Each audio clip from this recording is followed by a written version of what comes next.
I'll see it Preparing when it live comes up. stream. When it comes up, are you able to leave like a waiting page? Oh, wait, yeah, there's upcoming here. I'll see it Preparing when it live comes up. stream. We're live. So exciting. Okay. When it comes up, are you able to leave like a waiting page? Oh, wait. Okay. Someone Okay. We're muted. good. We're good. We're good. We're good. Okay. Just hit record for myself. Okay. So, hey, everybody. Richie here from the Metal Cell Podcast. I'm actually absolutely excited and ecstatic to say that nothing fucked up in the intro and the technical stuff all went well. So we are actually live on YouTube, and I'm delighted to welcome Greg from Codespeaker. How are you, Greg? I'm very well, thank you. Thanks for having Looking me. good as well. Looking good as well. Cheers. First time for Uh, everything. no expectations, but yeah, great to have you on. Tom from 100-Year-Old Man, nice to have you on board again, man. Cheers for joining us. Yes, for having me. Yeah, and drinking the Guinness.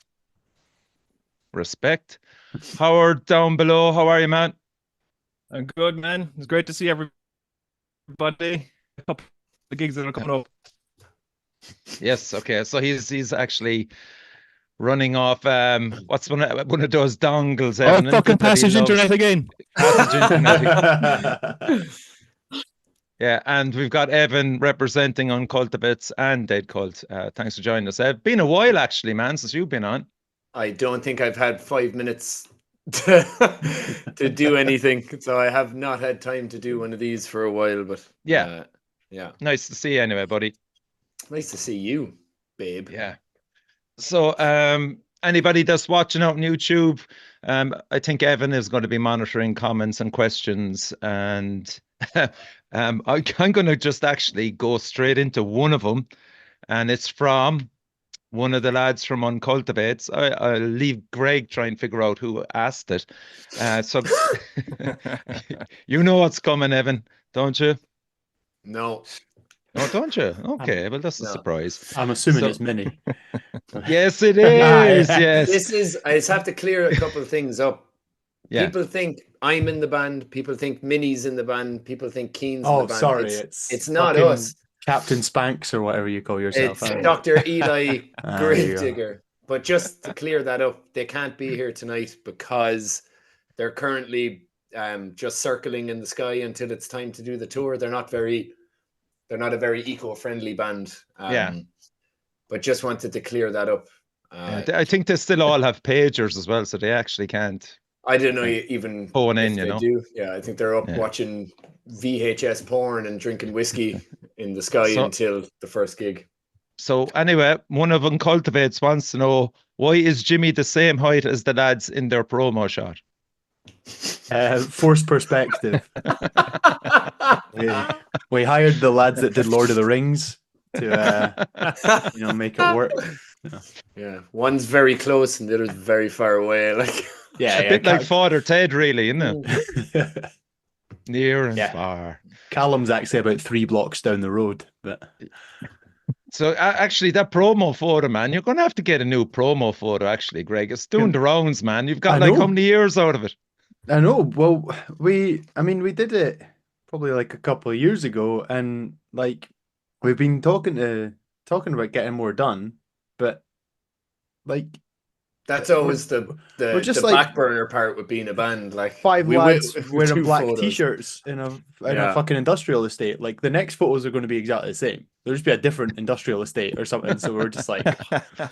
Just hair at different lengths. That's kind of the only difference, really. Like foreheads at different lengths. That's about I mean, you've got Alan Swan. Surely beat the fuck. Give him a ring. Like, get the guy involved. You know. What a man. He did the ones that are doing the rounds at the moment. So that's why they're lasting back on board. Exactly. That's what it is. It was an investment. Yeah.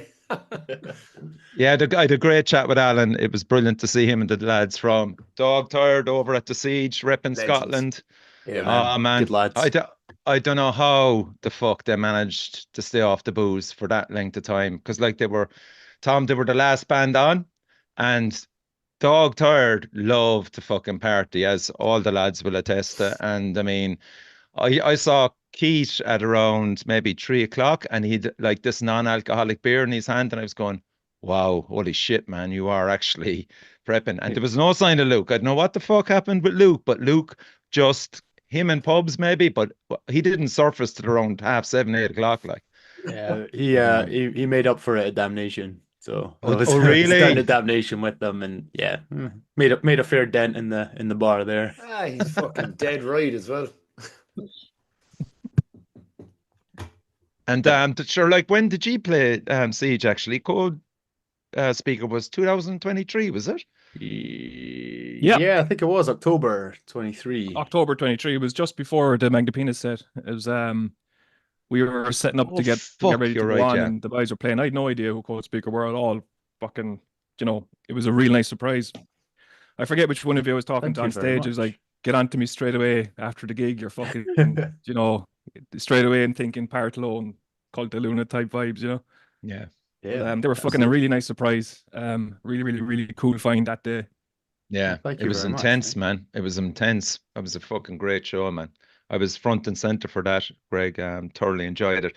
Was there many new songs debuted? I think I maybe copped maybe one or two, maybe. It sounded like there was one or two there, but I think we maybe had one mm, or one kind of in an early iteration. It's probably been okay. pulled apart for the 20th time and put back in, but it was mostly self-titled stuff for there. We've not been Yeah. playing a huge amount of the album stuff until. And was it ready at that time?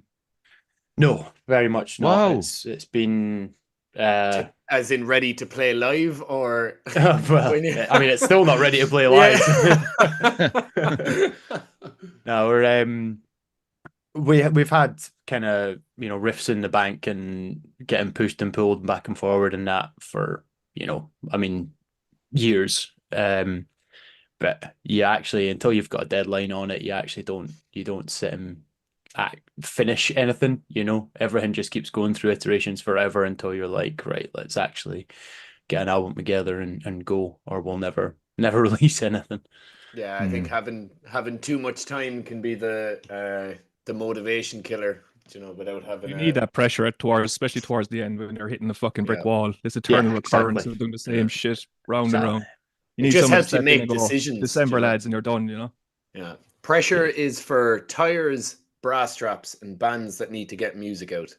They're the three things pressure is good for, and diamonds. But talking of the album, like, I mean, it's out now on the 8th, which now you sent it to me, and it's like I can only describe it as mind-blowing with intensity, heaviness, and actually loads of emotion that I fucking loved. Thank you very much. I appreciate that. It's really hard to sum it up, but like, I mean, people are just going to be fucking literally jaw-droppingly delighted with this, especially if they love the first one, Greg. I mean, it's certainly a leap forward in a lot of directions, and as frontman, you must be delighted that it's out now. Yeah, we're it wasn't the easiest kind of album to write, and like I said, a lot of the songs were kind of started during lockdown and all that sort of stuff as well and things, so it's definitely a bit more bleak, a bit more vitriolic than the first album and stuff. And we've had quite a lot, like, member change up and stuff since the first album as well was written, so kind of learning to write together and things as well. But I think we're all pretty proud of what we've come up with. And I'm looking forward to getting out and playing it for people. That always kind of makes it feel a little bit more real. Yeah. You stick, you go through the whole process of writing and recording, and then even after recording, you've got all of the PR cycle and all of the album run up and all that sort of, you're sick to death of your own album by the time it comes out. And it's not until you get to like play it to people and kind of see reactions live and see people hopefully enjoying it that you actually start to think, oh, do you know what, we did something actually worthwhile here. So yeah, I'm looking forward to that. What was the will say, what was the easiest and the hardest to either write or record? Like, what song did you kind of, it just came together quickest? What one was the ball ache? Because there's always, sometimes there's a few. Like, yeah, I mean, I'd say like Recession pretty much came out of the gun as it was going. You know, there wasn't an enormous amount of revisions, if I remember correctly, on that one. Can I just say that song is absolutely one of my favorites. Yeah. Thank you very much. There's a lovely vein of 100-year-old man through that, Tom. I don't know, have you heard it yet? I can't remember. I know, is it Scavenger? Was one of the ones? Yeah. I think I've only Scavenger. looked at that one so far. Have we not sent you across? Oh, sorry, I'll send you across tonight. Oh, I assumed we'd done that months ago. Out. Throw me under the bus live on YouTube. Call Yes. out. yes. The entirety of YouTube is watching this. Tom, there's no need for you to blush, man. Yes, that song. Anyway, Greg, you know what? Why? Yeah, I can see 100-year-old man in that. Yeah, I mean, it's definitely got, like, obviously like it kicks off very janky, riffy type thing, but it definitely drops into like this slow, gloomy stomp after a little while that is very 100-year-old man reminiscent, I would say. Yeah, and that Angry fucking ending. stoned Wow. man. What was that, Evan? It sounds like a very angry but stoned man. Yeah, I mean, it sounds about accurate. I think it speaks a lot to the 100-year-old man's influence on the scene over the last 5 to 6 years as well. They've just been coming up with some stunning stuff and stunning tours and things like that. And any band that has played with 100-year-old man, including ourselves, you can't help but come away being a little bit inspired, you know? Absolutely. I think that's testament to those boys there. Yeah, sorry, this is your turn to blush now, Tom. No, you're absolutely spot on. I mean, like, it's funny seeing, you know, the bands that start to like get lumped into people's like influences and like for fans of and stuff, and you've been seeing like 100-year-old man pop up in people's influences recently, which is just so cool to have seen, you know. I mean, we've been playing with you guys for fucking years, so off and on. So it's really nice to see that respect and that. Yeah, and the fact, and the fact that I picked up on it as well, just with that track, funnily enough, the one that you said there, yeah, absolutely. To be honest, even Worn Out, like one of the reasons I wanted to go with Joe was the work that he did with 100-year-old man with Ye Tom. Like the album sounds incredible. There's a couple of bands. And when I saw Ye were on his kind of roster, and I was like, I fucking love that album, and it sounds so good. So I'm just going to follow behind everything you're doing and just rob it. That's what we've been doing as well. Joe's an absolutely ace mixing engineer. Like, it's just, I'm guessing you've been over to his studio to actually record. No, have you not? No. We did everything else kind of ourselves. He mixed it, but he was the easiest dude to work with. Absolutely. Yeah, his studio's just, it's like a basement in a sort of semi-industrial estate / red light. There's a prison or something next to it. Is there? Yeah, maybe. Like I know where it is. I just haven't been there or prison, so I'm not fully Which one versed comes yet. first, I wonder. Look, we'll see how these gigs go. But any comments there, Evan? Are we? There's actually a good few. Okay. Letty says hello. Alex says uncultivated carbon footprint. Dave Lee says looking forward to the Dublin gigs. That's Dave Lee from Round Kingdom as well. We're another fucking great band. And then Kyle Liddy, I didn't even read that. Looking forward to see you guys in Limerick, which is good. Stuart Snedden says, in my opinion, 100-year-old man were the band to beat at Arctangent. Tom, is it a festival you'll be returning to? The sound was unreal. We would love to go back. So yeah, if we get a chance, we'll absolutely be there. Imagine what kind of level you'd have to be at to be like, nah, fuck that, I'm not going to bother playing Arctangent. Like, Alex then says, imagine being there before the first band played and then have to go through the entire day. Imagine. Tomas from Corrosa and Partholon. Codespeaker at Siege was indeed a delight. Kyle Liddly Diddly Diddle Dee. Will you have all the merch? Will you all have merch at the upcoming shows? I presume we all will. We will. We've got new merch as well. Oh, nice. Oh, shiny. And then Alex just says, yeah, the last 100-Year-Old Man record was incredible and very touching, which is true. The fact that we're on about Arctangent, Tom, did you debut a new song at that? Yeah, we did. Well, technically, we played it for a gig beforehand. The plan was to debut a new song at Arctangent, but then we got offered the support slot for Julie Christmas in Leeds. Oh, yeah. And yeah, because it was quite close and we were sort of just in the middle of pushing ourselves to finish that song. We kind of didn't have time to do a different set. We were just like, we'll just use it as a sort of extra warm-up. In fact, I played it twice before Arctangent. I'm totally lying because we did a warm-up show for Arctangent as well. So imagine using Julie Christmas support as a warm-up set. And then deciding not to play Arctangent again. It won't bother. Nah, yeah.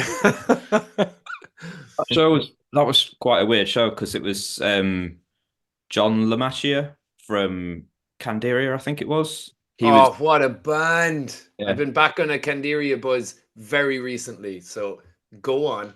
So he was like just the most sound guy you've ever met. We were setting up on the floor because it had all been agreed that we'd play the floor because it was the first date of their tour. In fact, potentially the first date they'd ever done together as that lineup. So they kind of wanted to keep the stage set, and we were like, that's totally fine. We've done floor shows before. They're fun.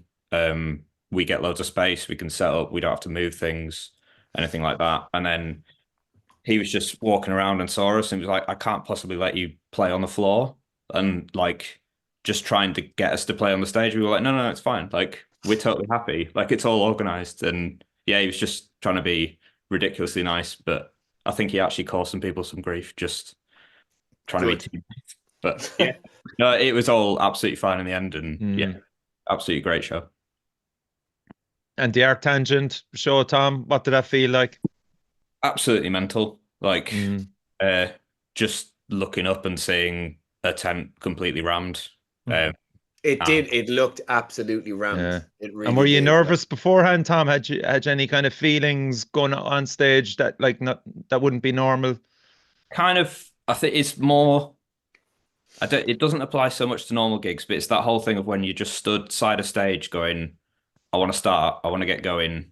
Waiting around is the killer. And you're just like, yeah, I'm just waiting. But then directly before we actually went on, it kind of wasn't so bad because it was bad for different reasons because the monitor desk went down 5 minutes before we went to start because someone had unplugged the battery for it so that they could charge their phone. Classic. Oh my God. What a fucking legend. Oh, Jesus. What kind of phone was it? They just I already said I'm sorry, Tom. I didn't mean it. Drop you under the bus twice. Fuck. Go on, yeah. Otherwise, like, we literally, like, it came back up and I was like, right, it's our start time. Let's go. I just, kick things off. And we just went for it. And yeah, it was incredible. This is one of my favorite photos from it because halfway back, there was a couple of people with like blowing bubbles, which I think someone kicked off about in the Damnation group or the. I saw something about. I saw the thread. Yeah, the 100-year-old man bubbles. The fuck it up. was just funny. And then there's an amazing photo that someone took from further back that has Dave with his arms up in the air, just in a bubble. Oh. Yeah, the way it should be. There should be more bubbles in metal. Yeah, you're damn right. We don't want smoke machines, we want bubble machines. Didn't Dave get up with, was it 100-Year-Old Man? Dave got up with it as well, or was it Cops? He So he stood in on a tour for Cops that Yeah, I know that, all right. But at Arctangent, did he he get got up up with and John do Connor. that? It's Yeah, that two of the was guys it. from LLNN doing. Mm.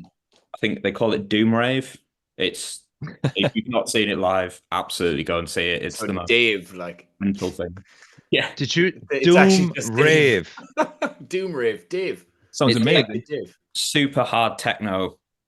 Like, yeah, they came on directly after Author and Punisher, and it was actually quite fitting to go from like metal to Author and Punisher to John Connor. Wow, never heard of it. That's mad. But Dave is one of those frontmen. He's just made for the big stage. I think he just has that He personality. He absolutely is. He Yeah. loves what he does, and it's amazing to watch. He's a He big loves it. new metal fan, so Yep. Yeah, we will be Bums, the absolutely new metal fine on bum. this store. Yeah. Nobody's perfect. And about guest appearance, Greg, he had Chad Capper appear on the album. Now, talk to us about that. How did that come about? So obviously Ped from Frontier recorded mixed the album for us. I mean, I've known Ped and been in bands with Ped since like 15 or something like that. I've known him forever anyway. So when we were working on that, I was like, I just sent him a message and I was like, we're thinking about doing a wee guest thing, and I think like Chad would be a good shout for it. And he was like, absolutely, I'll send it across. And Chad got back. He was like, yeah, absolutely, send me the song over and we'll work something out. I think like his voice fits really well on that song. It's it's still like super aggressive, super kind of like vitriolic, and but it's like sounds quite different from my voice as well. And he's the nicest dude in the entire world. Like the whole music scene. I've never met anyone so just like chill and down to earth and like willing to do anything for anyone. Um, so we'd kind of like talked back and forward. I'd sent him the lyrics that I had for the bit, so I was like, do whatever you want, like just roll with it. This is what I've got. I've done a demo of my parts, and here's the lyrics. And he came back with a demo, and we were like, yep, perfect, one and done. Like no revisions needed. Like absolutely, just like he just nailed it on the first go.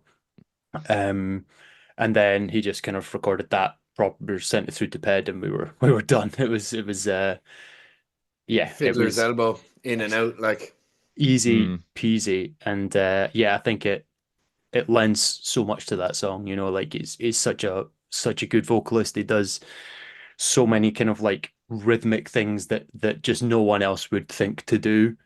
Yeah, phenomenal. It was really nice working with him, and I'm looking forward to catching up with him next time he's over. Cool. Mad So thing Tom, you're Oh, sorry, I was going to say a mad thing that I didn't realize until very recently was that Chad was actually in When Knives Go Skyward. Yeah. yeah, that's right. Yeah. Like I absolutely love that band, and then like yeah, it took me a disappointingly long time to connect the dots and realize Like Tom, you're no strangers as well to having guests on your albums. oh no. So I mean, looking at where you are at the moment, are you at the demo stage with many songs, or whereabouts are you? So we've basically got the one that we're playing live. Like, I think we're mostly happy with it. Things might change when we go into the studio. We've got like 4 or 5 other songs just roughly demoed on computers and stuff, but we've not really done anything with them fleshed it out yet. Like they're still to be done. But I think we decided this time we want everyone to be like totally set with everything they want to do before we start thinking about guests, just because it got a bit confusing last time. Like some songs we'd started getting guests and then started trying to do stuff afterwards, and then that kind of influenced what we were doing, which I guess was interesting process. But yeah, interesting process usually means we're not going to do it again. And then do it again. Reviews like our band's interview and be like, oh, it's very interesting. It's like, you fucking hated doing it that way, didn't you? I see you. I shouldn't have stood in front of a white wall, should I? Danielle asks, do you have any games on your phone? I don't know if Danielle's on one because she left me a fucking weird message this morning that made me laugh hard. I'm not going to read it out, but Minnie of Horse Fame goes, he asks, will Tricky Dicky be making an appearance at some stage on the tour? I don't know how anyone here could answer that. That's another guy that's an American. I think he might be on the plane with them. I don't know. They've no internet up there. He could. Yeah. We don't know. Tomas goes, saw John Connor at Roeburn. Some laugh. CXNNER though. I don't know if that's. So, yeah, it is a spell. Yeah. Yeah. Can any of you answer Danielle's question? Actually, do any of you have games on your phone? I do have one game on my phone, which I was down. This isn't really a very good story, so I'll brush it. I was playing Swindon with one of my other bands, and we were driving back up the road, and I couldn't find my earphones or my headphones, so it was just like, driving Swindon to Edinburgh. It's fucking 8 hours or something. Absolute silence, and I was just like, all right, well, fuck me then. Everyone else is listening to music, and then I was just like, Jesus Christ. So I downloaded a game called Anti-Yoy. ANTIYOY, and it is not very good. That's your clip, Richie. That's your clip for the podcast. that is my story. Yeah. Okay, thanks a million for all coming down. Here's a run. Yeah, my entire fucking phone is a game, and I'm losing at it. Tom, currently just got this. It's called Mountain Bike Tycoon. It's just one of those daft, like, mining money, upgrading things to mine more money, just mindless. It's one of those like playing games on their phones, like it's nuts. 2 games on your phone. Got one. What? Oh, go on. What do you have? Howard, don't tell me you have a game on it as well. Calculator, is it? Chess. All right. Okay. So you're gonna go fucking calculator. Boobs. There's one question in that I'll definitely just answer for everyone. GJ asks, Beamish or Murphy's? It's Beamish. It's Beamish, Beamish all the time. Beamish. Yeah, it's Beamish. So we'll move on anyway. No question. Nice. Good question. Thanks. Yeah, good question. Should have known the answer, but thanks. Okay, so I think Tom's yet to be yours. Tom, you've yet to try Beamish, right? We're doing the. No, we got told the first we went over to Limerick and Cork. Okay. But you had to. It'll be in Limerick and it'll be in Cork, obviously. That'll be on the rider, Evan, won't it? Oh yeah, for me, I don't know what they're getting. So we'll just talk about the dates. Actually, 21st is Dublin, the Sound House. I am not familiar with that place. Evan, have you played there? I haven't played there, but it's an excellent venue. Okay. I can't give you the address off the top of my head, but it's in Dublin City. But it's an amazing venue. I think there's history behind it, as in it used to be something else, and I can't remember off the top of my head, but I'm not a tour guide. So is it the place that one of the 1916 rebels hidden or something? Might have been. Yeah, I'm not going to give you a yes or no. I used to be called something else 15, 20 years ago. It's a lovely venue. Very, very good venue now. And so it's so then the 22nd is Cork, obviously, the Dali. Yeah. You're going to love that. For that. Yeah, tickets for that are flying. I haven't even properly started pushing it, and we're nearly halfway sold out. So if you're watching it and you want to go, get a ticket, because I will absolutely say no if it is sold out. People think that I'm messing with that, but then I'm like, nothing I can do. The place goes up in flames and I'm one person over. I'm not taking the hit. Game over. Yeah, it's a great venue. It's fairly intimate. There's no hiding place in there, lads. On the floor, Tom, like you like it. Right on the floor. I literally, just before coming here, I dropped the PA down for a gig that we have on Saturday for Worn Out's EP launch. but the venue itself, especially when there's so many people in there, like we had 7:10 in there, again, 150 people in there. It's exactly Wedged. but it's perfect where it's like, if you're kind of, we'll say the pit area, if you step back towards the bar, there's like a step up so you can actually watch over everything. And it used to be the polar opposite, that if you went too far back, you went down. But the guys that used to run it, who are cowboys, in Uncultivates, not that kind of cowboy, not that kind of cowboy, bad cowboys. Oh, bad cowboy. They're not, gone. Not cool cowboys. No, yeah, not really good looking cowboys. Just saying, like, not that I know. But yeah, the only Cork thing gig's gonna be special. I was fearful of when I was watching Partholon play there was, as a guitarist and vocalist, Howard, that fucking mic twice nearly broke your fucking teeth, like, when Bring it somebody on, hit off it. break every Yeah. tooth in my face. I don't give a shit. Fucking you're 43, dead. I don't See, care. You're dead right, Marie. You're dead right. Fucking Marie on. doesn't give a shit. Shake my teeth, and it's a brilliant way to lose your fucking teeth. I don't Yeah. care. Fuck. See, I look at love this it. guy. Look at this guy. Absolute rocker. Yeah, see, Rocker. I was traumatized over something like that, because we were going actually, we were coming back from a ferry from Wales, and there was a band playing on the ferry, which was a bad idea because everybody was absolutely fucking critical drunk on the way back. And we started a mosh pit in front of the band, even though the band were like playing fucking 80s music. And someone hit off me. Next minute, I go falling backwards, and the singer is a guitarist. And I hit off the fucking mic, and the mic smashes his fucking mouth, splits his lip, the whole lot. And then I find out suddenly that actually, in these ferries, there's actually a holding cell, which I was escorted down to. Yeah, so Did you get It's a good taken way to to the find out. brig? The brig. I've You went to never ferry in jail. my life known anyone who was taken to the brig.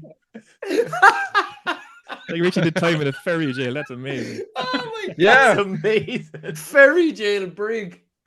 That's Uh, unbelievable. yeah. So I'm traumatized over that, obviously, still. Fucking brig. Oh, unreal. Yeah. Yeah. Anyway, moving on. Casbah, you all know the Casbah in Limerick, in Dolan's. Yeah, that's Absolutely. He'll be fed and watered up there for sure. And the No. last, yes, they He'll feed- will. Yes, they fucking John will. will feed everyone except me. Again. Watch. Fucking Got to watch. keep you hungry, Evan. Got to keep you hungry.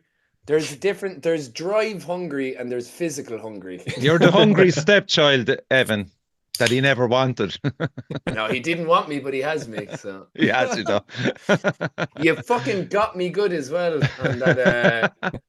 I don't know if you saw the Siege podcast, but I was very determined. They asked all of my questions, and they cut to just like static, and then went back to after they asked my questions. Obviously, my questions were absolute messing questions, but It was down to the director. What can I say? yeah, fuck It was a him. good choice. It was a good choice. Oh, fair play to him. Belfast, then the final one at Deer's Head. Have you played there before, lads? No, I've heard it's cool though. Heard it's good fun. Yeah, it's a Okay. nice venue. We did was it last week? With Worn Out. Venue's nice. It's like it's kind of a little bit it's like 10-minute walk from Voodoo. But Okay. we'll see like what Still city centre, Ev, yeah? Yeah, like I think so. I mean, Okay. the only thing that I only ever go to Belfast really to play gigs. Hmm. So the only time that I What's went the up, parking like around there? you can park right outside it. Yeah. Okay. You should there be you able to park right outside it. Actually, If the anyone Dali, wants to know where the vans will be to rob them, like. Yeah. What about Dali for parking for the lads? It's a tough one. pain, yeah, it's a pain in the hole. You can It is. you it can is load genuinely a pain in. the hole. Yeah, you can load in right by the side. There's no problem. Same with load out. But there's like around Cork, there's plenty of places to park, as in like safe places like There's a few loading bays in the area. You might get lucky. no, yeah. It depends, but it'll only be a few hours really. Like, Is this an advancing call or something? We're getting our directions No, I in. haven't. Yeah. Well, Might actually be. I might Greg, jump I'm in looking with after you. while you're parking. Thank you very much. I'm glad someone is, because let me get everything else I need to do out of the way before I do that. I'm fucking up to my gills in advancing for everything every fucking day. Once you drop the Okay. gear, you'll find somewhere to park. We'll help you out there. And Yeah, there's multi-stories everywhere. There's fucking loads. You can just drive into the fucking Lee if you want. There's Hey, yeah. Right. I'm going to play a bit of Codespeaker, and everybody have some alcoholic refreshments while we listen to this. It's Vert.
that was a thoroughly embarrassing surprise. So thank you for that. Man. Oh, it's an absolute banger. Yeah, It's such a and- banger. Like, Vocally, Greg, throughout the album, man. Absolute respect. Unreal Thank you very performance. much. I And just shout hope out you to the don't blow your... vocals too, Greg. Fair play. Yeah. Yeah. One of those things Greg. you listen to, you get a bit excited. Really cool. can I ask, as Yeah. a bass player as well, because the first time that two of us probably got to meet was when I had Iron Altar yeah. over. Yeah. How, when it comes to being like just the vocalist, knowing that you play bass, how does that work? The dynamic in, with Codespeaker, where do you maybe write things on guitar or bass, or are you kind of tone hunting for a certain thing, or do you keep things separate, or what way do you kind of move that way? Yeah, I mostly kind of like get involved but avoid all responsibility. So like I'll tell other people when their shit's bad, but I won't give any good ideas to replace it. Like Yeah. I just like, no, Well- that's shit. Do something better. And Yeah, it's a bit stuck. yeah, exactly. I just need a little more energy there. The Yeah, energy's need not some zhuzh. exactly. So, I mean, like, yeah, we do kind of like fairly long writing sessions, usually around at Jimmy's or that, and we'll bring guitars in and plug everything in, blah blah blah. And I'll very occasionally, like, there's a couple of lines on the album that were me being like, quick, pass a guitar, and like I'll noodle around. But the majority of it is like we go through a pretty like brutal, rigorous, honest editing like process in the songs. Like we don't really for a post-metal band, nothing really lasts that long. Nothing I don't think anything like overstays its welcome or that. So that's usually where I like come in. I'm like, nope, that's 8 bars, it should be 4, cut it in half. Mm. Okay. Probably the most used phrase in post metal. Nope, that's 8 bars. Still have 4. Well, it was the opposite thing with any post thing. It's like, no, needs to be double everything. Yeah, you should be looking at 16 bars before you do any change, and that change could just be bringing in a circular second guitar line over on top of it. Exactly. That's the reason the songs are so long. Like, I have rampant ADHD, so I just simply won't stand focus. for it. like, oh, what if we do this now? Oh, what if we have a synth pad there? Oh, what if we? Yeah, Yeah. you should play with Worn Out. Like we're Right, exactly. I need to get some math core on the go or something to keep my we attention. haven't even played it once. We should change it. Yeah. And once again, another guest, previous guest of the show, Brad Boatwright. Yeah, man. Yeah, another guy that just, I mean, he did our first album as well, and like he just nails it Yeah. so quickly, so like painlessly. You know, like obviously you have a mixed album, and like Ped's funny with that. Like he'll always be like, "Oh well, you know, it's not going to sound like right because it's not been mastered and stuff, but you know, we'll get the mix right and make sure the levels and everything, blah blah blah." And we're like, "Oh yeah, no, it does. It sounds pretty good. It sounds pretty good." And then it goes off the Brad and it comes back, and you're just like, Jesus Christ, man! Like what a difference! Like a solid, like a world class master and engineer makes. Just Oh, he's amazing. You know, He's Didn't got he do such an Partholon enthusiasm as for it, well? man. And it's rare to in a Yeah. field like that to be that enthusiastic about what you're doing. We Yeah. had him here on the podcast, and it was fascinating. Listen to him talk to it like it was the best thing you could ever do with your life ever, which is Yeah. amazing. You know, just rare He's but amazing. so kind of detail oriented, and yeah, like but he'll give you back like notes saying like why he made decisions and stuff Yeah. as well. He was like, oh well, you know, like I noticed some of them has got a bit more metallic edge, so I thought I'd try like a separate master that's, you know, a bit more like, you know, metalcore influenced and stuff, and you're just like, cool, man, they sound great. Fuck. Yeah, Would he you loves it. consider that, Tom? Going down the Brad Boatwright way? Have you heard of him? Yeah, definitely. I think because he did Torpors last Yes, as I well. think so. Yeah. We've always used Magnus from Codespeaker. Lindbergh, is it? Yeah. Magnus. Yeah. Um, Excellent. Yeah, we started off with the first EP, and yeah, it just sounded ace, so we just sort of stuck with him. Yeah, I don't know. It's decisions for a lot longer in the future, but Yeah. I think You people- worked with both of them, Howard, didn't you? Yeah, I worked with Magnus on the first record and Yeah. Brad on the second one. And Still yeah, I mean, not- like it's a bit apples and oranges a bit. They're very different, I found. yeah, Magnus doesn't give any real sort of Magnus presses buttons. And, you know, Brad kind of qualifies in everything he does. He really goes into that detail. Whereas Magnus is like, "You like this?" And you're like, "Okay. Would you like me to do more?" Or like, "Yeah, okay." And then like he'll very, very brief and to the point, you know, which is also kind of valuable if you're under pressure to get something done. Yeah. You know, when you hand it over to Brad, he's enthusiastic about it. He wants to try things. He's going to put something here and he's going to try a different layer on this. And that's a process in itself, you know, whereas Magnus will do what you want straight off the bat. I think people underestimate course. mastering a lot. I think You so. I know? did myself, really, you know. I think it's an art in itself. It's It's when such you get the first time you get a bad master, then you're like, fuck. Yeah. Well, we went with Not Simon just, Phillips. oh, anyone can do it. Yeah. We had Simon Phillips, the drummer from fucking Toto, do the Magnapina one. And I mean, Right. that was the first time my mind was blown by a mastering. I was like, holy shit, this is what a guy who spends millions on a studio can produce for you, you know? Yeah. Yeah, And it's such a and then- difficult like thing to explain to anyone that's not gone through the process as well. Like, you know, like it's like letting my girlfriend listen to the first mixes and stuff, and she was just like, "Oh yeah," and I was like, "It's not mastered though," and she was like, "Yeah, what's that?" And I was like, Yeah. "It'll sound Uh, more. It'll just sound more of More. what it sounds like." I always just that's like pressing the loudness button on a hi-fi, but but a lot of people are doing that. That's that loudness war now, where it's like Yeah, just bring up the taking a raw dB. mix and making it louder. It's like, yeah, there's still no. You want that mixing has balls, but when you master it, that's when they drop. Do you know? there's loads of stuff you have to deal with because of I mean, streaming and things like that. There's like LUFS measurements, which is basically like how dynamic the song is. So if you absolutely compress the crap out of it, It's all the with same. Spotify, they just turn the volume down. So Yeah, you yeah. have to, like, this is why I hire people to do it for me. It's too complicated for me. Yeah. You mean I have to play bass as well? Like Brad definitely opened up our eyes as well in relation to. No, it's since that interview I found, Howard, that it's kind of commonplace now. But when we were talking to him at the time, just the vinyl mix alone blew my mind how important it was to do a separate mix completely for that. I'd recommend anyone to watch that podcast if you're interested in that kind of thing, because the detail and enthusiasm he has and goes into is just fucking. It's really interesting to listen to, even if you're just a layman and have no understanding of it. It's kind of it's interesting to listen to.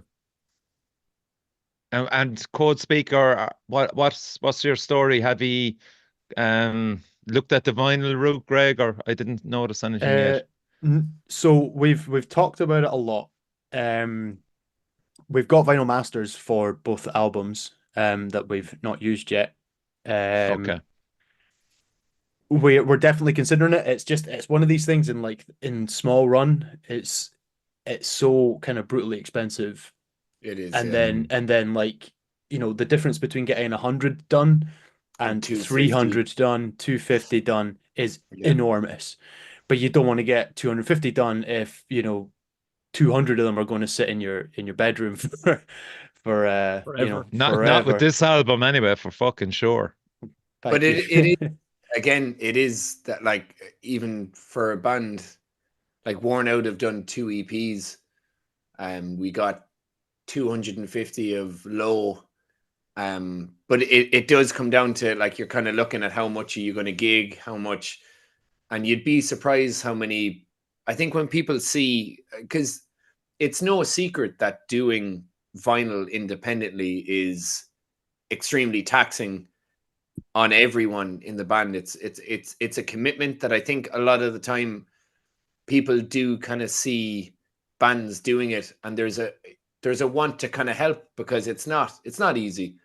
It's very financially taxing, but it's almost, I think, I can't speak for everyone in the band now, but even for us, like, it adds that extra, like, right, well, we fucking have to do this. We have to be out gigging. We have to be doing this, because it's not like we're all coming out with a wage at the end of this, but I'll be fucked if I'm seeing a loss on anything. Do you know what I mean? Yeah, I mean that. So I guess an extra drive, like.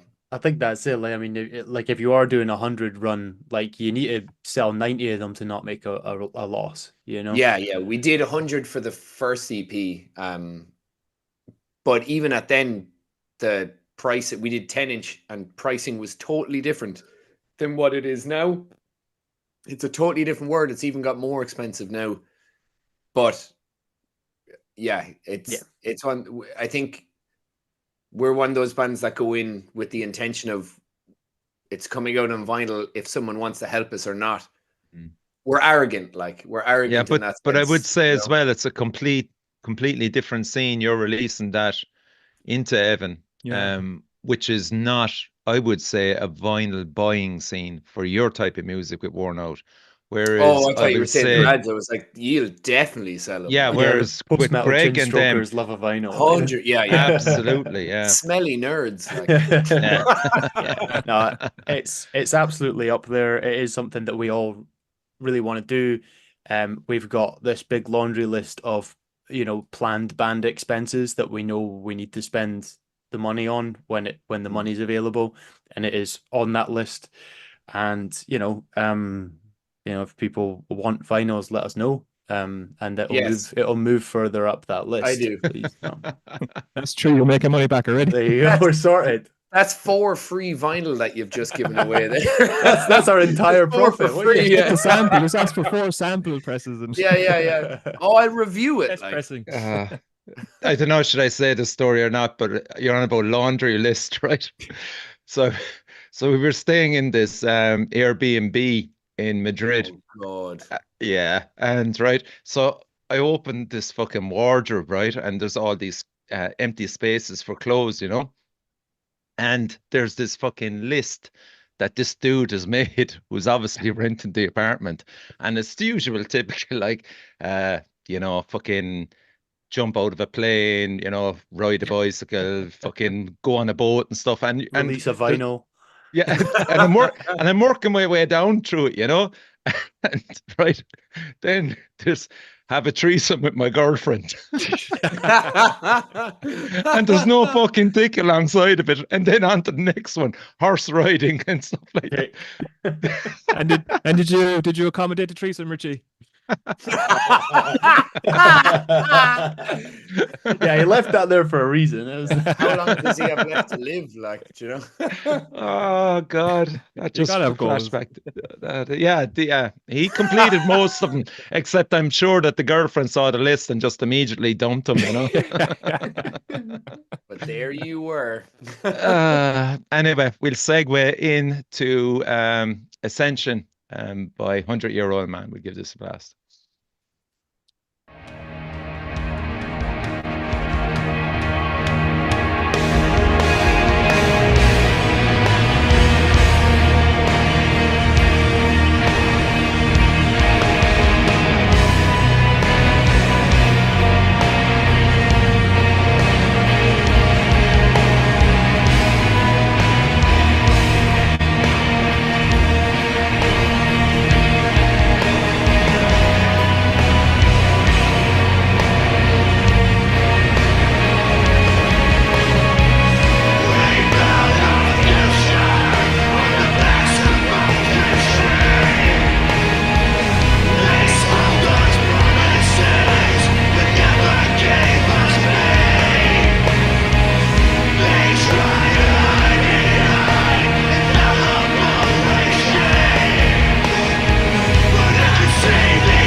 Absolute classic, Tom. You are going to release something as well.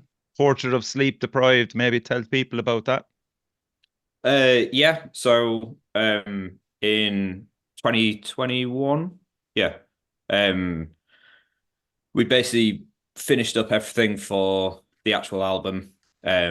We'd also we did like a live video recording in what was it? Yeah, like an art studio in Leeds. It was like all of us playing live, sort of to help promote the album. And then we were just sort of wondering on other things we could do while the world was still fucked. We couldn't do any gigs. And so we came up with the idea of basically me, Owen, and Mark, the keyboard player at the time, kind of getting together and just doing some sort of ambient-y type versions of the songs. Because Mark was an absolutely great pianist. And we wanted to use some of that and actually do it properly. So we just started working on these demos, which was sort of working out which bits of the songs would fit in a more ambient style, with piano over the top. And then we essentially finished off 2 demos of the first 2 songs from Sleeping Light, and then kind of we did a couple of other bits, but nothing good enough to actually use. And then the idea was going to be that we would, I guess, re-record them at some point, but then obviously, we lost Owen after that. A lot of other things happened. They kind of just fell by the wayside, and they've been sat in a Dropbox for the last couple of years. So I've been wanting to release them and get them out and do something with them. So I've just finished them off over the last few months, and they come out in 2 weeks, and we should hopefully have some cassettes as hard copies to take out on tour with us as well. Is that Sweet. release, would that, like having these come out, is that quite cathartic for you, I presume, would be Yeah. almost a release, or kind of, not to say end a chapter, because I feel like with Owen, he's still there with everything. He's still, it's not an end, but just to, not have something be, kind of hidden away, or to be able to show what he was able to do as well, especially in a live setting. Yeah, because they're literally just demos. Like the hardest bit about mixing them was that to play it, we wanted to do it to a click track, but we didn't have like headphones or anything fancy like that, so we just played a click through the PA and played along. Fuck me. It's just on everything. So Trying to get rid of that. yeah, that was quite fun. You can hear like bits of guitar where it's like pumping, because I basically like ducked the guitar against the click, so it just drops out, and it just chucked a load of reverb on everything else to try and cover it. But yeah, I don't think you can tell unless, well, I've kind of ruined it for people because now you know it's there. But It's the only thing I'm going to be able to figure out. yeah.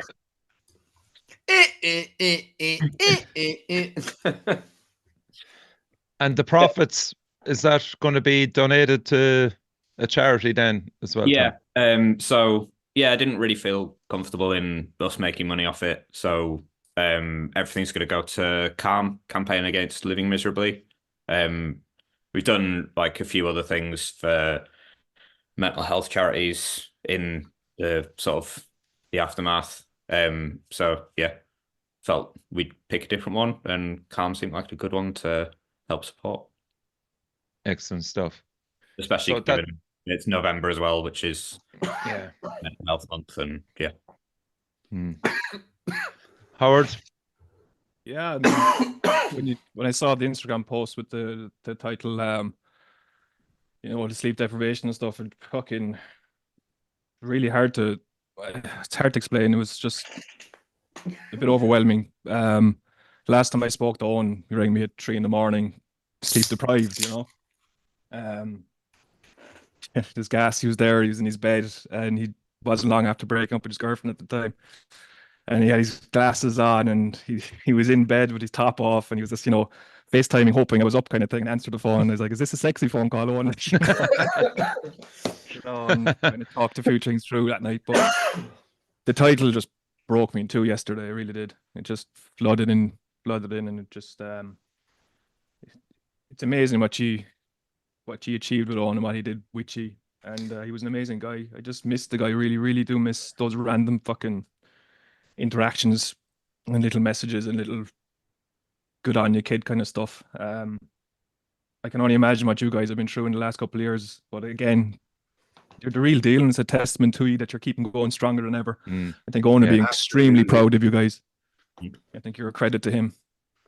Yeah, well said. Yeah, I know Dave said the same thing in I think he was talking to Phil from Cops, saying the same kind of thing of like excuse me, the whole kind of like trying to regroup after something like that it's a testament to what has happened, and kind of where you're going, like that there's so much more weight on both sides, past and future, that it's like, there's so much more of like a fucking, come on, yes, you'll do it, lads. Like there's that extra bit of rooting, because it's not an easy thing to have to go through at all. Yeah, and definitely. There's still like, we still, I don't know, go into bits of it now. Like there'll be things that are triggering everything around that. Even the Portrait of the Sleep Deprived, that title was actually, Owen came up with that. It's actually from I believe it's the Blade Runner game from like 97 or 95 or something. Just like an extra thing. And he was absolutely obsessed with Blade Runner. So yeah, it felt appropriate in many ways. And it's cool as well that you're going to come back on tour with Codespeaker as well. Great pals right through the years. Isn't that right, Greg? Yeah, I mean, like I said, we've kind of played off and on 100-Year-Old Man over the years, and so we've seen you, had the pleasure of seeing you guys in your various incarnations and things as well, and we had, obviously I didn't know him as well as you guys, but there was we had the like fundraiser gig in Edinburgh, in the aftermath of all that as well, which was absolutely rammed, which is wonderful. It's always incredible to see. I mean, obviously, far too regularly this sort of thing in the scene, but it's always amazing to see the kind of outpouring of support that comes out and is maintained as well. It's always amazing to see the kind of impact that people can have on, like it's a little community, and it's amazing the mark that people can leave. Yeah, it's cool that you're bringing it out on cassette as well, So there'll be a few of them, Tom, over in Cork and the Irish tour, on the Irish leg, yeah. Yeah, hopefully. They should be getting manufactured as we speak. So yeah, nice. I I love people as well that'll just buy cassettes even though they've no way of playing them, but they'll just still buy them. People do with vinyl as well. It's more just to have a. But then, like, nobody wants to buy CDs because. They do. Come on.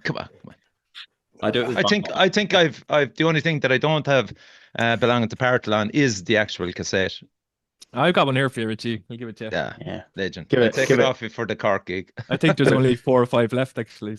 And thank you very much as well for the 5 Will Die t-shirt. I was so fucking buzzing over that.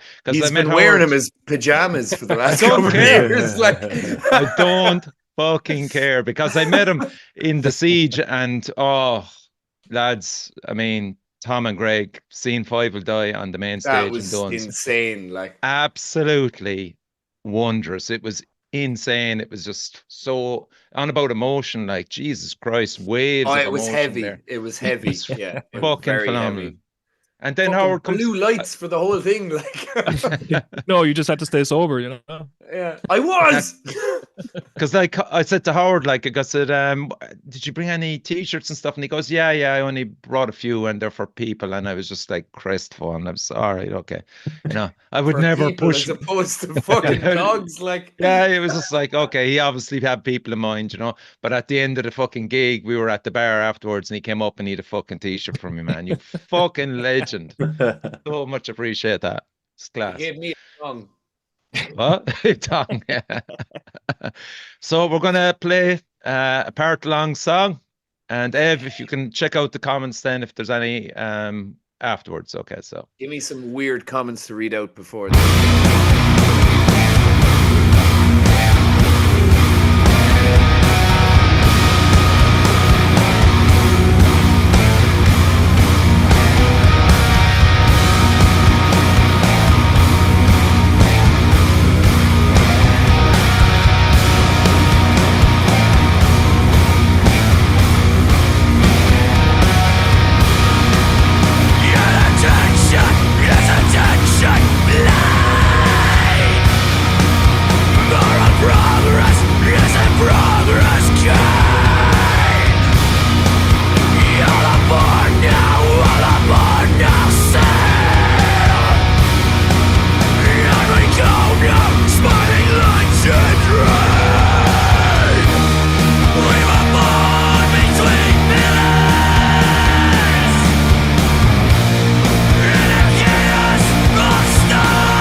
Greg and Tom, have you seen this played live yet, that song?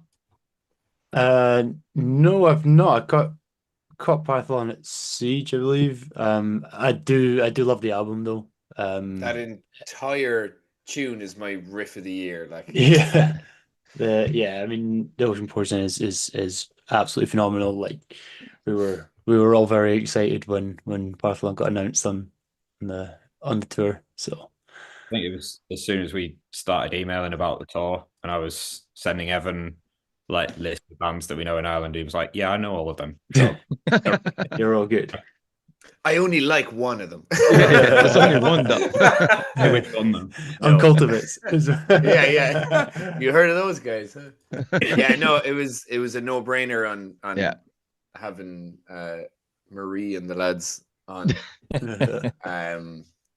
Yeah, like impossible to it let that wouldn't go have as well, worked I think, if they weren't on it. Like, no, it wouldn't have.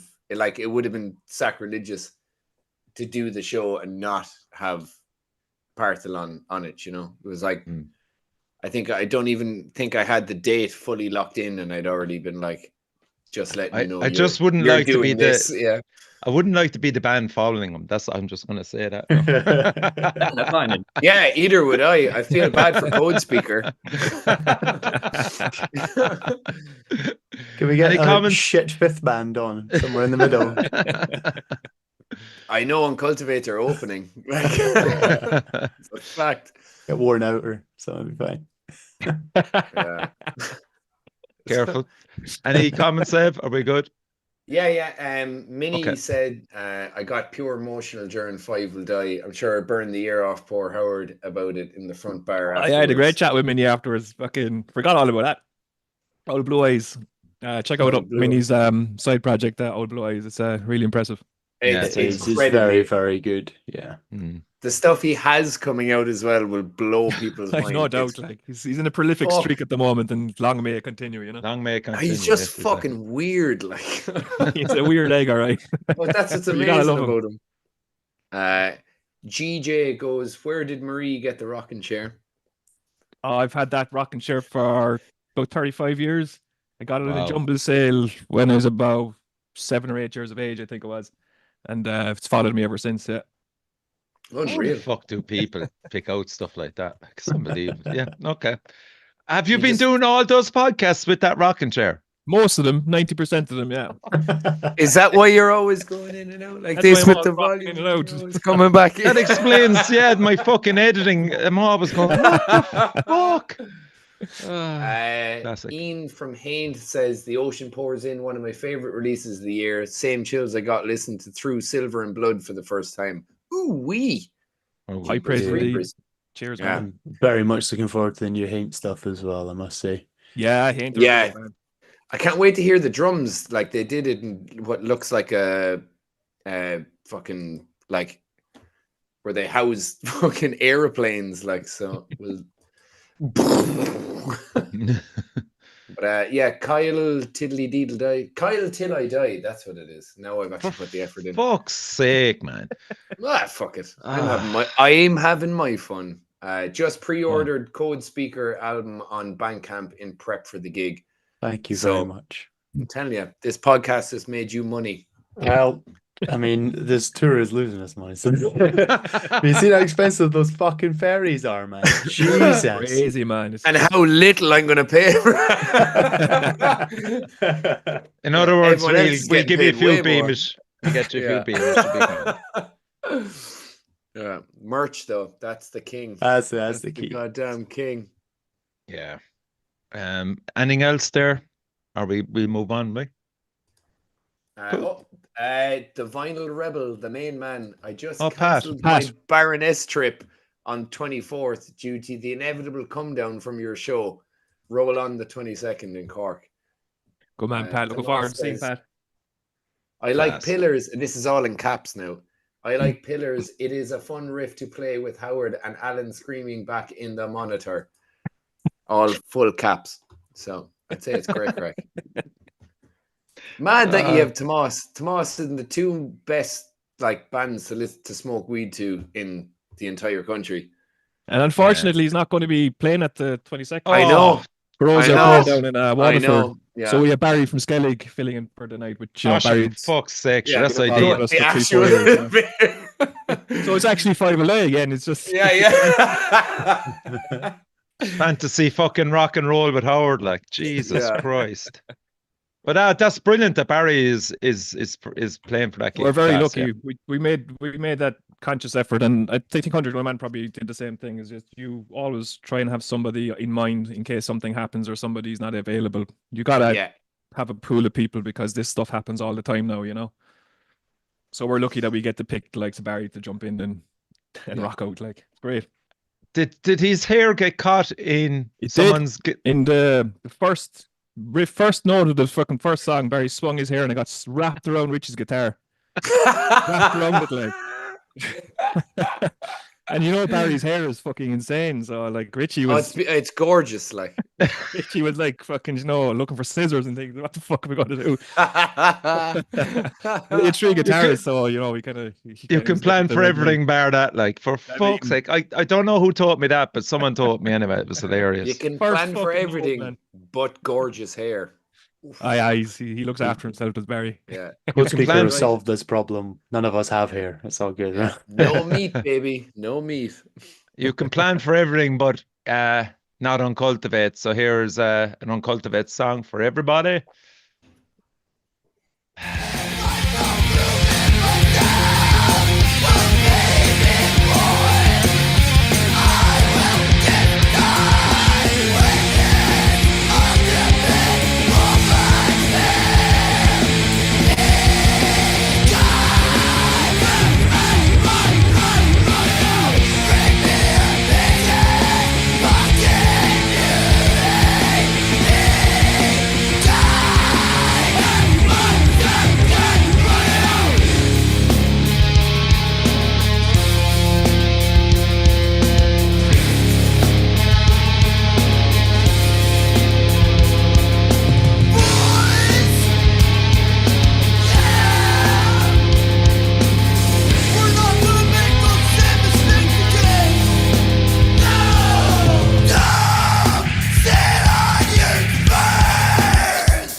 Yeah, do not fucking miss the opening band, Uncultivates. Just different levels. It's going to be a fucking roller coaster of a night, like, I mean, It's A rodeo of a night. you got this fucking, circus at the start, which is fucking hilariously good, and then it's just into this Never deep heard thought such. fucking depression. It's fucking. It's going to be a load of people in fucking cowboy gear Oh crying. my God. I've never heard Again, such competent nonsense before. Yeah, yeah. It's actually fucking really annoying. There's a bit of jazz in there. There's a bit of Yeah. reggae. There's Fucking everything. madness. That's what it is. Madness. Yeah, so like I think that's basically it, lads. We've played the music, we've talked about the tour, what's coming up with your new release, especially Codespeaker, which is the first one, which is in 2 days' time. It's Scavenger. It's something else, really. I think it's definitely going to be in the top 5 albums of the year for me. Reviews so far have been absolutely It's unbelievable. unreal as well. It really is now. The So Metal Epidemic one, the video that has it's fucking so good. Like They have Beyond that, there is a genuine buzz about this, I think, and that's really cool. there to is, see. yeah. yeah, they've been for lovely, second but, album. our Fucking press hell, pack like. went out with a song from the first album on it, so everyone keeps giving the wrong running length, and like I was like, oh no. Oh, thank God. Yeah. So yeah, it's You can just ignore any of the bits about Harriet. That was on the first album. We're all good. I saw that actually. Yeah, Yeah, that was the last track to finish the first album, wasn't yeah. it? So yeah, exactly. So we had loads of, saw the reviews start coming. I was like, here, that's the third review that's mentioned. So we contacted the PR guy, and they were just like, yeah, that's Oh, the shit. list I've got. And I was like, Call oh them out. shit. Who did it? So we've no Oh, idea how it got man. on the list. Yeah. Well, you but- could just make it into like a post-metal thing of like, oh, they connect. Oh yeah, If you Connect play them all together. It's a together, concept. Yeah. It's a concept, yeah. Yeah. The So concept is start to finish. I'll give you another 10 years, Evan, and we're going to be so into post-metal, man. Oh, All look, in, like. I like it. I just don't have the time for it at the minute. I like quick tunes at the minute. yeah. Well, apart from that, it's been very, very, very well received, which has been really nice to see. And how many tracks are you bringing with you for this show? Depends on Evan. How long a set do you want to give us? About 35. Aye, 30, grand, 35. Yeah, and we've got a couple of sets, so we've got kind of a short. We always carry a short set and a long set, so Okay, cool. cool. We're taking probably 6 or 7 songs with us. Oh, nice, It'll be nice, grand. nice. Excellent stuff. Looking forward to that. And Tom, one new song coming over to Cork anyway, for sure. Yeah. Yep. We're pulling Excellent. out a very old one as well. Is it Blackfire? No, it's not. Older. Oh, fuck's sake. Get I back and don't- learn that now for Howard. The problem with Blackfire is that it needs backing vocals. Yeah, I need Dan as like, Yeah. Like there's just too many lines going on at the same time. But You Yeah. can just ask, man. You can just Yeah. ask. It's Oh, fine. I really gave up. like I understand where Dan, like where when Dan used to have that bit in that song where it was him kind of by himself, I guess, and it was a really, really powerful thing. I can't imagine anyone could emulate that, you know. Mm. You never You guess couldn't ask that him the to do it guy- now, you know. Yeah, you never guess that the guy has cystic fibrosis. This is it. Like every breath was literally like his last breath in the most Wow. literal sense, and like my mind is still spinning from watching that in Fred's the first time. Yeah. He Just said talking to Dan afterwards, incredible. Like, Yeah, he said it really helped him because it obviously helped clear out his lungs and massively improved his breathing. So Wow. So that's it, lads. Any other comments before we wrap up, Ev? Me? No. I on see, happened to him as well. Jesus, like, imagine asking Evan that, like, have you got 20 minutes? Do you have an opinion? Right. Yeah. Do you have okay. anything you want to say? Here, I have a Ben? few things. You've been written awfully down. quiet. Ian from Haint just laughed. I think that was Uncultivates. He was laughing at Uncultivates or with. I don't know. Okay. And then Tomas says, looking forward to hearing the rest of that album. Which is I don't know what the fuck Codespeaker, he's I'd on about. imagine. Yeah, with the Codespeaker. Thank you. Probably about 2 days. Uncultivates as well. Yeah, probably. Yeah. Any news on the Dallas, Texas Uncultivates with a release? Did you hear anything on the rumor mill? Ev? I checked my phone there. They're fucking piss drunk. They have bass to finish. It'll be out next year. They have everything else in plan, but it'll be out next year. They're just very drunk at the minute. Yeah. Yeah. Tricky Dicky's gonna have to fucking get his shit together, man, and interview him again, man. The only problem is it will be the best album of all time. Ever. Yeah. So up there with it's one Supertramp, Breakfast in America, and trying to make sure that they can release it or after a lot of other band. Like I don't want to ruin legacies or I mean, anything. like Quincy Jones was so worried about this album coming out that he just fucking copped it, you know. Flopped it. He was like, "Yeah, can't be doing this." Can't like be dealing with this new wave of Stevie Wonder knew it was coming. He's like, "I can't see this. I can't watch this." Like, Come on, eh? And with that, we'll say goodbye to everybody. Thanks everybody for watching on the live stream, which I'm going stopping now, so we can all chat shit about